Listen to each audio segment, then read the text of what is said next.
let me thank all of you for being with us this morning. I know how valuable your time is. I have a daughter who is an attorney, so I know that time is money for those of you in the business of the bar.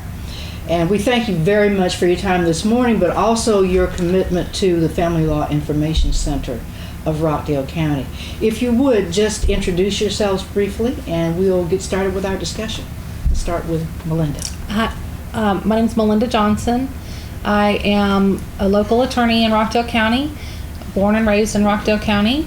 My family still lives here. My husband's family still lives here. I do a lot of work with juvenile court and with the city of Conyers and a lot of family law court here myself. I am a young attorney, not a young person, but I've had 20 years of experience of being a paralegal and to add to my attorney practice. But I do have my own firm here in Rockdale County. Very good. My name is Tanisha Rhodes. I have my own office here in Rockdale County as well. I'm also a mom. I have 2 kids, 4-year-old and a 2-year-old, so my time is very limited. But I do enjoy what I do. I do mainly family law. 90% of my cases are family law cases. Mm-hmm. So I'm often in Rockdale County at least every other week. Wonderful. And our one gentleman this morning. My name is Donald Hars. I have an office in downtown Decatur. I'm in Rockdale quite a bit, primarily because a lot of my clients either have actions that are in Rockdale or they live in Rockdale. I've been practicing law for 21 years. As I said, I have my own practice. I'm the only attorney in my practice. I do have 2 or 3 staff members. I've been with Rockdale Family Law Information Center from the beginning. One of the things I found in my practice is that I got a lot of clients in Decatur who lived in Rockdale who didn't really understand what was going on in the legal system and how to get help or to get basic things answered, like what is a child support worksheet? Where do I find it? Or do I really have to serve the other side with the sheriff? I can't just send them a text message. So I thought that this is a good way to get more involved in Rockdale and to also make an impact in terms of helping pro se litigants. Well, thank you so much for your leadership in getting it off the ground for us. Well, thanks for being receptive. Absolutely. As you know, and the public may not know, the clerk's office is by law prohibited from providing legal advice. But that doesn't keep people from asking. So we get phone calls, emails, people come to the counter every day asking us to give them direction and advice which we cannot provide. And so this has been going on for many, many years. It didn't start just since I've been in office, but we have to say no. And after a while, you start to feel that you're not really being responsive to the needs of the public. And so we reached out to the bar, and we got a response from Mr. Donald Horace, who was able and willing to come on and help us get this thing off the ground. What we did not like was seeing our citizens having to go to surrounding counties to get this sort of help. So we said, let's do our own. Let's have our own Family Law Information Center right here in the courthouse. And it has served the courts well. It has served the public well. We believe it's in the public interest because as long as we can give people proper guidance, they can get their lives back on track. Right. And these are life-altering situations that people are in. They're not criminal, but they're very, very serious, life-affecting civil matters. So I'm wondering, given the fact that all of you are single practitioners, I believe, right? Solo practitioners. That's correct. How do you make the decision to spend your valuable time doing this kind of work?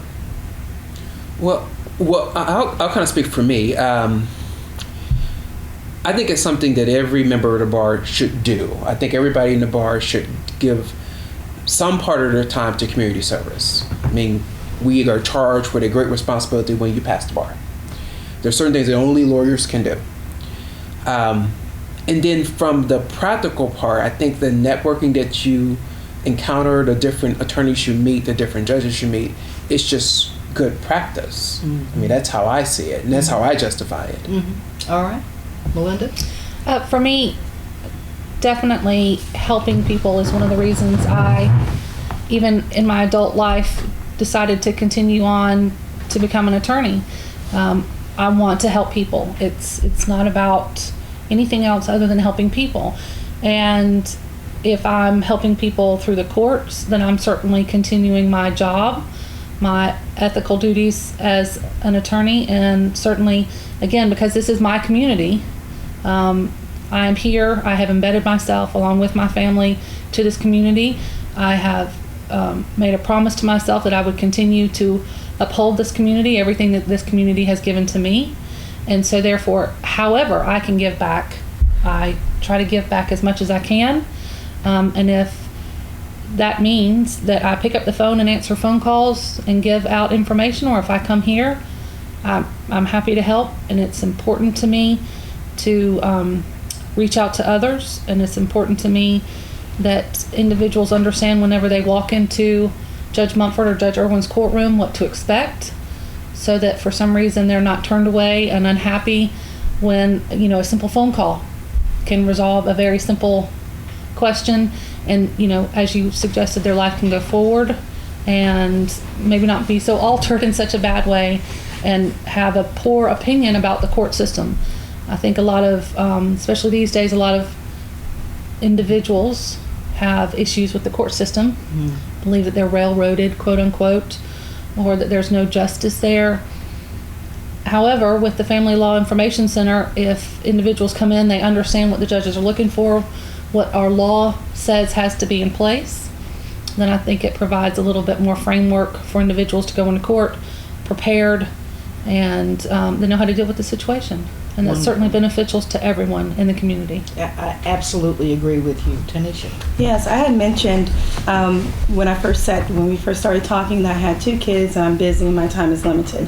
And I mentioned that for a reason, because it really is, but it keeps me grounded.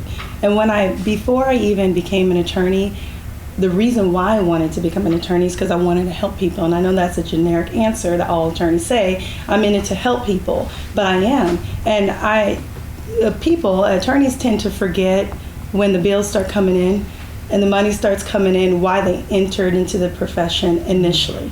And I truly do enjoy helping people. So it keeps me grounded. I do make time for it. I'm not even really that involved in the community. I need to be more involved. But one thing I do is always make sure I have time for the Family Law Information Center.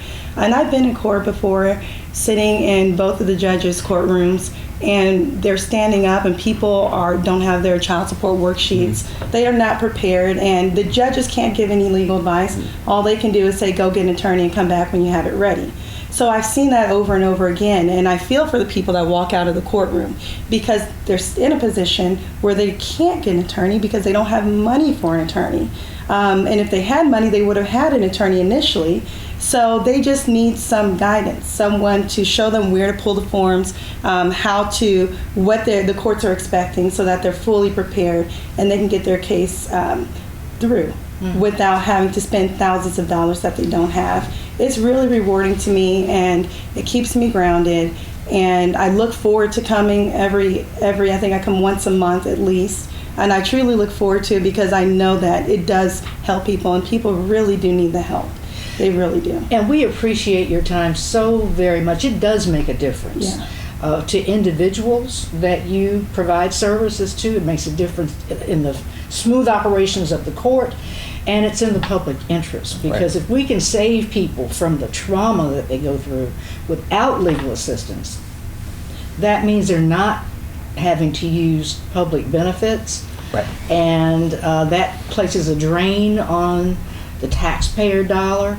So you're providing service not only to individuals but to the community at large. And so it is wonderful what you do. But there are so many who have your same education, have your same professional circumstances, who choose not to. You mentioned professional obligation. You mentioned giving back to the community. You mentioned as though it's part of your lifelong sort of mission in life. That doesn't matter for everybody. So What would you say to someone who's watching you right now to get them off square one and move them toward getting involved with the Family Law Information Center? I would definitely say to other attorneys who are not part of this program that they're cutting themselves short. They're not availing themselves, they're not making themselves available to members of their own community, when certainly members of those community have supported them in the past, whether it's that they've been retained by their family or other family members, but certainly, when individuals from a community seek out the assistance of an attorney, if an attorney does well, then their name is spread along the community.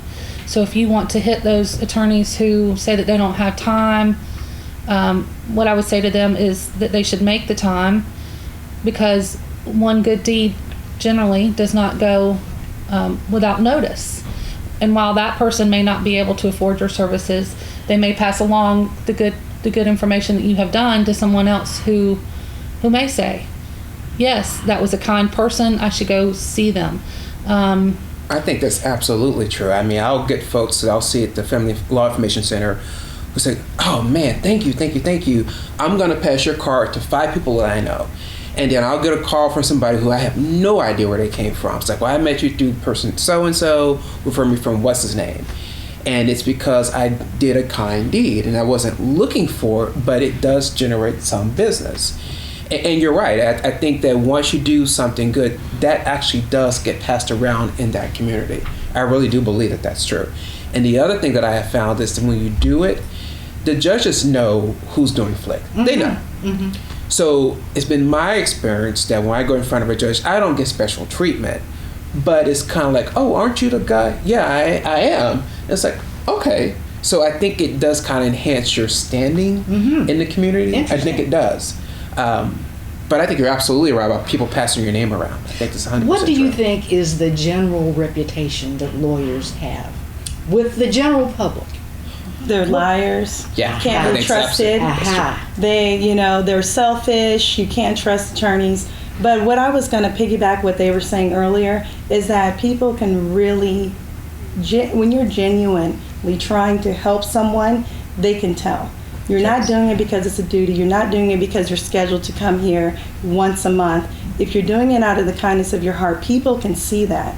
And they do refer business on. I get several calls from people saying, you met me at the Family Law Information Center. I have a brother who needs this, or I have a cousin who needs this. And you were so kind to us and so helpful and patient. And it has generated more business for my practice. It has. That's not why I'm doing it at all. But people can genuinely see when you're sincere about helping them. So it benefits your professional reputation. It definitely does. What about the practice of law? I think the practice of law benefited by this sort of... Yeah, because they're not expecting to run across a patient attorney sitting there helping them for free, out of just pure kindness. Just, not because it's a duty and they have to, but because they want to. So it does change people's perspectives of attorneys when they meet you. Oh, you're nice. This is not what I expected. Right. I appreciate your time. They're very thankful. I even got a couple thank you cards. I've gotten thank you cards from people That is wonderful. that have now received child support that weren't receiving child support. Their kids now have money coming in so they can put them in extracurricular activities. They have more money for daycare expenses. They can find a full-time job now because now they're getting their daycare paid for. So it really does. It is rewarding, even if it's not money. It's rewarding. Yes. Because you are helping people that sincerely need the help. So you walk out of here feeling good about your chosen profession. Oh, yeah. Yes. And I think she's absolutely right. I think it does help change the perception of attorneys. Because I always say, I like lawyers. I know how hard our job is. I know what it takes. I know a lot of times we're talking to our clients that are doing something stupid, and we're helping them do something that's beneficial for their family long term. Because a lot of times we're actually counselors more than attorneys. And I think what we do here helps shape the public's perception of what we are and what we do. Because a lot of times I'll tell folks like, look, this is what you need to do. And it's like, oh yeah, but isn't it going to cost? Like, no. If you do this, this will solve it and it'll save you X number of dollars. And I think that goes a long way towards people appreciating what we contribute to society. And for me, it gets me out of my comfort zone. There are certain areas of the law that I don't practice on a daily basis. But if someone comes in here and I have to reach back to law school, the Family Law Center also has the ability here for us to pick up a book here in this library and sit down, look up the law, and it provides me the abilities to learn some additional information as an attorney myself with maybe a topic that I'm not so familiar with. You do research, you understand it, and it makes me grow not only as a person but as an attorney as well. And your connection with individuals. Can you think of a time when you were giving a counseling session and the person arrived in a certain state of mind, and then after that 30 minutes you could see a change? Can you tell us about absolutely. some of those? I think for me, a common one is like a custody dispute. Oh, he's going to come take my baby. I'll get that. He's taking my baby. He said he's going to take my baby and flee to New York. And I'll say, calm down. Are you married to him? No, we're not married. Has he legitimated the child? Well, he signed a piece of paper. Well, that's not my question. Did he go in front of a judge and a judge says, congratulations, you are now the dad and he has some rights? Oh, no, he's never done that. He's never paid child support. He's never done. And so I'm talking her through what her rights are in this particular example. And then after I explained to her that he doesn't have any custodial rights at all, that she doesn't need to be concerned, and then we talk about a protective order depending on what the facts may be, they walk out completely different. Because now she, in this example, is empowered with information. Empowering. With information. That's key. And so, as you were saying, I've actually sat down and given them a copy of the code section and say, just in case this comes up and you get afraid again, here's the law. And here's my number, so if you want me to talk you down again, call me. But you're fine. Yeah. And then they walk out a completely different person. So there's a big component of education. Oh, absolutely. In what you do. Well, when an individual has, any individual has a problem in their life, it not only affects right there in that time, but it can affect their family, it can affect their job. And without the ability and the resources to reach out to someone to get a resolution to that issue, it can very much so cause a downward spiral in a person with any legal issue, because the legal system, I think a lot of individuals are afraid of it. Whether it's civil or criminal, they don't know how to deal with it. It's foreign to them. So I think with the ability, even with 30 minutes with an individual, for them to have that time set aside one-on-one with an attorney who can answer those questions and give them a resolution, give them a path, give them a direction, give them that stability and comfort that they need. Again, when they leave here with it appears such a weight lifted off of their shoulders that they can then go forward again and continue on with their family, with their work, with the knowledge and education, as you said, to resolve the issue, or at least a path to go down in order to try to get it resolved. And I noticed that some people, when they come in, they'll have papers all over the place and stacks of papers that they pull from DeKalb County and all different counties. So it helps too when you just get a checklist, like, okay, this is what you need. Do you have your petition? Check that, what I do and what helps me with helping people who come in with a bunch of paper all over the place is I just get a list and say, this is your checklist. Follow it. You need the petition. You need your verification. It needs to be signed in front of a notary. And just have them have a checklist to check it off and where to go for the forms. Because sometimes they don't even know where to go for the forms. They'll pull them from outside the state of Georgia sometimes, So they just need to be redirected to the right path. And so they come in frazzled and all over the place and anxious, and they leave more at peace and more with a plan, with a checklist of what to do. So they feel that they can actually handle it. They feel empowered. They feel empowered. Educated. Exactly. Ready to do what they need to do. Exactly. Let me see if I can throw you a hardball. In criminal matters, there's a guarantee of legal representation. But in civil matters, there is no guarantee of counsel. What are your thoughts about that? Have you ever thought? Well, it can be somewhat of a slippery slope. I believe our Attorney General's office, they've just now recently taken up the issue with child support. For those individuals who are behind in child support, they are subject to incarceration. However, it's dictated it's a civil matter. But our Attorney General's office has recently stated, despite the fact that it's a civil matter, those individuals, if they are considered indigent, as if they would be under a criminal matter, they should have representation. I personally believe that individuals who are across the board considered indigent should at least be afforded the opportunity to speak to an attorney like the FLIC program offers.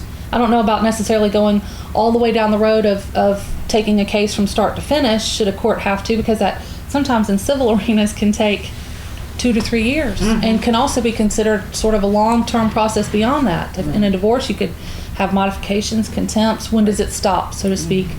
But certainly there should be an element in civil practice that individuals who cannot afford attorneys should have the ability to at least speak to an attorney so that they can become educated and understand what the simple elements of civil practice are, what the case is about, and how to possibly go forward with that case.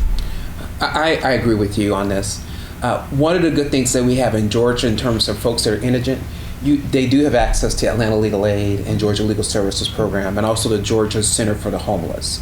And they will provide consultation to indigent folks, and they may not take the case, but they'll walk them through what their rights are. I do agree with you. I do think it kind of comes a slippery slope when you start saying you have to have, by law or constitution, an attorney represent you from beginning to end. I think that's the need that FLIC fills, is filling those gaps, because there are some folks who can't make it to legal aid or Georgia Legal Services or the Center for the Homeless, and I think FLIC kind of fills that niche. And I actually used to work for Georgia Law Center for 3 years. Oh, okay. And I loved it, by the way.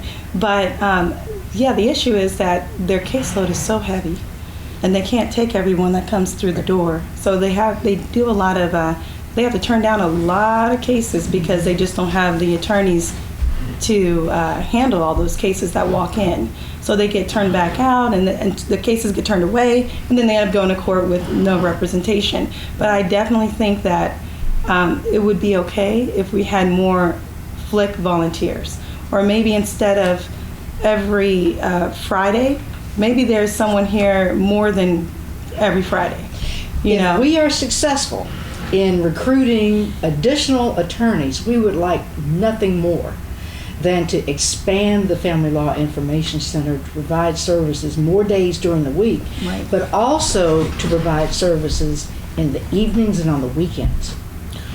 Because not everybody can make it to the courthouse during the workday. Right. So we want to encourage all of those who have heard your message to come on board and help us address this issue. 60% of low-income families have at least one civil legal need in a year. 90% of them do not receive any legal help, but 73% of them will try to go to court unassisted. And those don't always turn out well. They clog up the court process. And yet with all of that going on, the free legal services that are available, like the Family Law Information Center, are only meeting 2% of the need. Right. So there is a need. We want to encourage all of those who can to come on board and help us address this need in our community. Any final words? No, we just need more help. More help, the more volunteers we have, the more people we can help. I couldn't have said it any better.